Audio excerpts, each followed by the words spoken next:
This is Scaling Across Borders, a journey into the markets most of the world overlooks.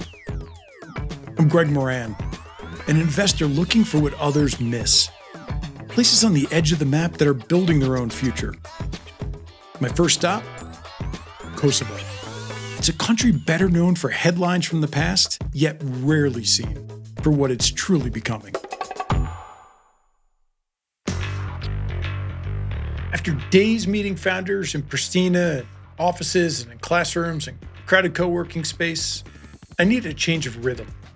So we headed south to Prizren. Still a busy day ahead, but in a different way, a different pace, in a different setting. Prizren greets you differently. Beautiful. Narrower streets, warmer colors, a river that cuts right through the city. Mosques from centuries ago, standing next to cafes full of teenagers. It's a mix of history and everyday noise, prayer calls overlapping with espresso machines, families walking the bridge, kids shouting by the water. It's the kind of place where you slow down, whether you plan to or not. And then you've got all the new power lines. Bunch of spaghetti.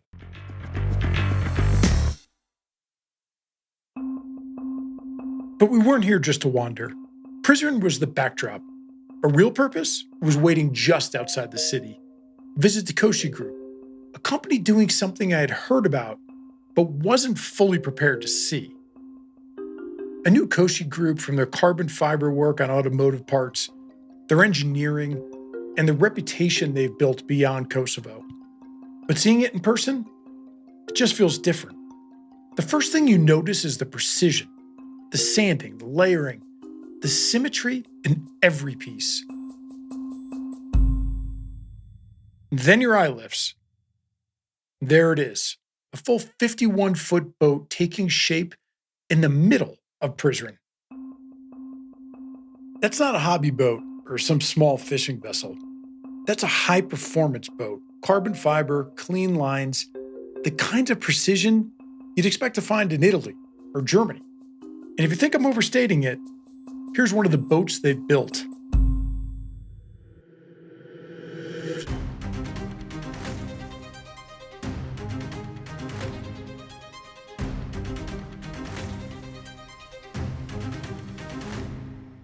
Yeah, they built that right here. Then I met the man behind it, Shkamb Koshi. Shkamb isn't a businessman who stumbled into this. He's a craftsman. Before he ever returned to Kosovo, he spent years in Italy working with composites, learning how to shape carbon fiber, building parts for high-performance cars. And that's where all of this begins. Starting from small components and aerodynamic components for cars, we arrived to create the entire vehicle, in this case, a boat. The knowledge that I learned during all this process for the automotive industry helped me to start something from zero, such a big size, and to arrive to key in hand to the clients. It's like to create a supercar from nothing, from zero. On his first boat, he didn't just build something. He changed the way it could be built. During the first boat, I create a new way how to produce the boat, and I arrived to patent in US. And now my goal is through this boat as a demo to demonstrate that this is the best of in the market, to give the possibility to other companies use this technology, so to share. He's trying to stretch the limits of what this place can make. And the results? Those speak for themselves. So there's already a huge difference between that boat and other boats out there. Can get in terms wider of performance, efficiency, autonomy, and so on. On paper, the numbers are already wild. Performance, efficiency, autonomy.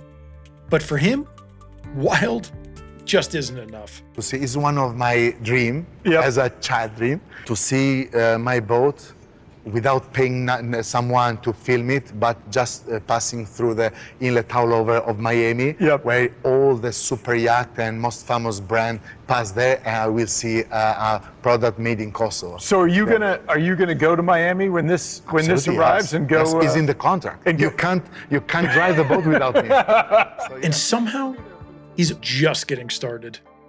We can compare this boat as a size with a cigarette one Tirana that with a 6-engine 500 R. As he kept explaining hull curves and engine setups, I was nodding, but part of me drifted for a second.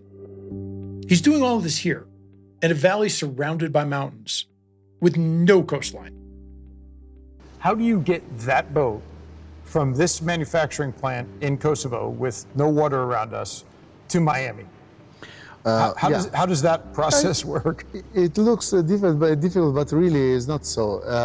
It's easy. Just pay. It just is expensive. You just pay. Question is, during the process there is a protocol to follow. Every boat need to be tested from the potential client or future client. This boat already went in the sea in Durrës, in Albania. That is the closest to us.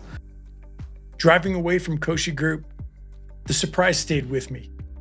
Not the boat, but the ambition behind this place. How much of that place was built because someone refused to wait for the perfect conditions?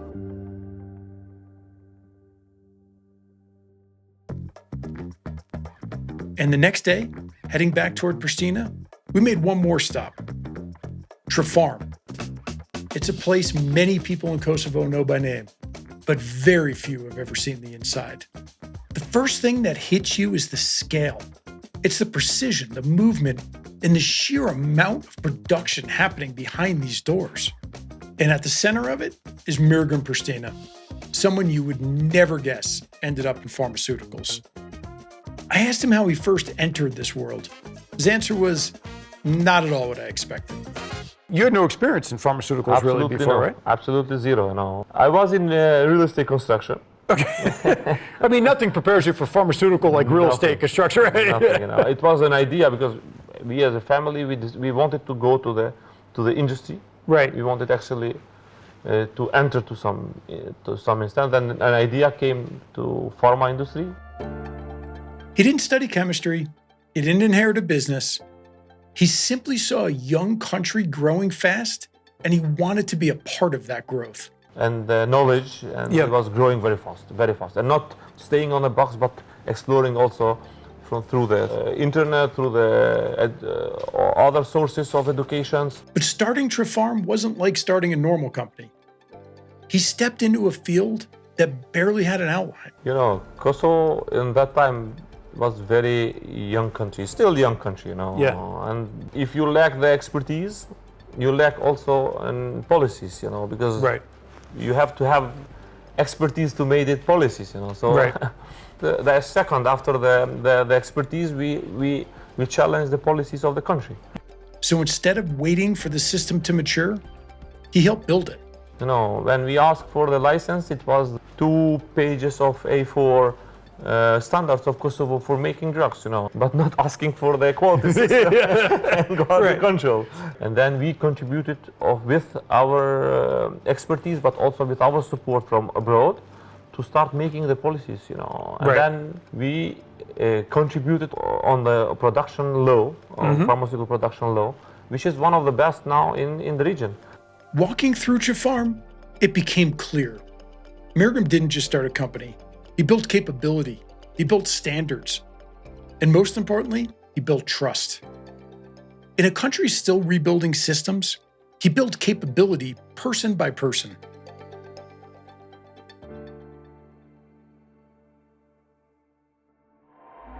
Talking to both founders, one building yachts and the other one building medicine, it became clear that the work you see on the surface, it's really only half the story.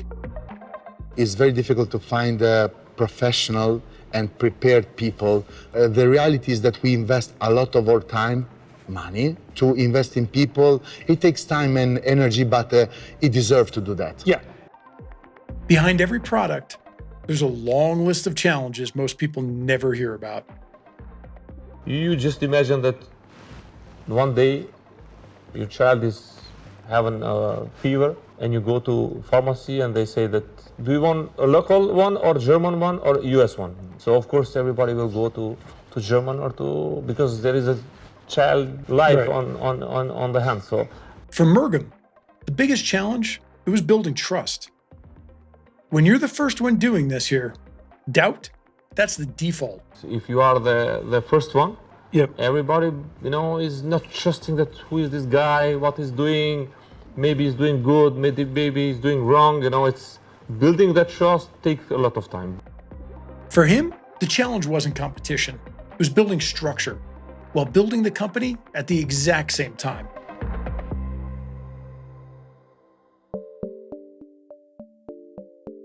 Different industries, different problems, but both founders had to build more than a product. They had to build trust, capability, and a whole new path. So after hearing their struggles, the question becomes, why would they build here at all? I don't want to say Kosovo is the China because I hate the comparison. Yeah, no, right. But Kosovo is an opportunity as China very close to Europe. Yeah. Taxes Kosovo probably is one of the best worldwide. You are really close to Europe. Yeah. You are really close to the market. Yep. And this is a very big point. Yep. That make a German decide to buy from Kosovo and not from the German company. Right. There is a lot of new talent, opportunities. He made it sound like building isn't an industry here. It's a culture, which is why manual work still means something here in a way that it doesn't mean in much of Europe. Through my partners, they have a lot of problems with employees to make some job that normally are manual. Kosovo, Albanian, Balkans are still love this kind of job. Yeah. And I see that in Europe, US, whatever, they really filter what kind of job to do. Yeah. They don't want to Work with their hands, like yes, to dirty their manufacturing. hands, everything from office. So this is a good thing for us because less people are prepared to do that kind, and more is valuable your manufacturing. Right. Because less people do that. So there's less competition for the talent, and the talent is more willing to come in and actually and really do happen. that. Yeah. It's really happened. And that attitude toward work, toward building, it's part of the bigger picture here. The biggest advantages of the country is the people that we have, Yeah. the youth that we have, the dynamic that we have.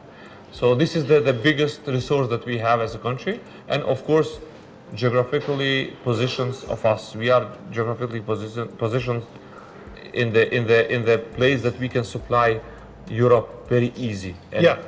even also US, because we are no Right. tariffs Yeah. at all. So it's a lot of advantages that we can consider building companies in Kosovo. Two founders, two industries, the same answer. Kosovo gives them room to build what doesn't yet exist. So we've heard a lot about trust in this episode, and I think whether it's Koshi Marine and Koshi Industries building yachts where there was no yacht industry, but having investors and buyers from all over the world trust them enough to give them big deposits and build yachts in a place that they weren't being built in a company that wasn't building them before, but had earned their trust to be able to do that. Or it's Trepharm and building a pharmaceutical company where one didn't exist, but having to get their employees to trust that what they were building was the right thing, not only for their families, but also for the public. And now they're shipping tens of millions of boxes all over the world. The concept of trust is something we hear about a lot, and it's foundational to what this society is as it continues to grow. Next, we're going to explore the people who turned their passion into the flavors, the places, and the energy of modern Kosovo.